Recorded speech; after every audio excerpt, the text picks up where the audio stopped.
Bonjour, ce dimanche, l'Évangile nous parle du désir de Jésus, que tout pour tous, soit conforme à l'Évangile. Alors évidemment, c'est peut-être trop, mais c'est ça l'ambition, c'est de faire le bien à tous, pour tous. Jésus dit, la moisson est abondante, les ouvriers sont peu nombreux. Il y aurait tellement de choses à faire. C'est ce qu'on appelle l'appel.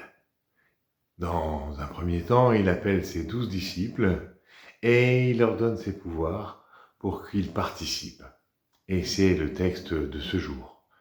Et dans un deuxième temps, après sa résurrection, à nouveau, il va les envoyer. Et à nouveau, il va les envoyer avec l'Esprit Saint de la Pentecôte pour qu'ils continuent cette œuvre. Parce que l'œuvre, elle est jamais terminée. Le travail de Jésus, il n'est jamais terminé.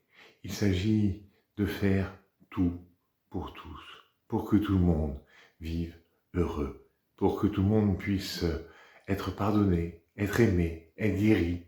Alors il faut de tout.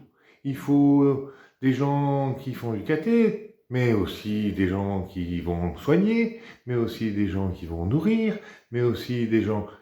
Il faut des gens pour tout. Et sans cesse, Dieu appelle. C'est ce qu'on appelle dans l'Église la vocation de chacun. Je ne sais pas quelle est ta vocation, je ne sais pas à quoi tu te sens appelé. L'important, c'est que ce que tu feras, ce que tu deviendras, ce que tu as envie de faire, ce que tu peux commencer à faire aujourd'hui, maintenant, eh bien tu le fasses en étroite collaboration avec tous pour que tous, nous soyons responsables de tous. C'est jamais chacun dans son coin qu'on y arrive. C'est une bonne nouvelle. Appelez tous ensemble à faire le meilleur pour tous. Alors, à bientôt!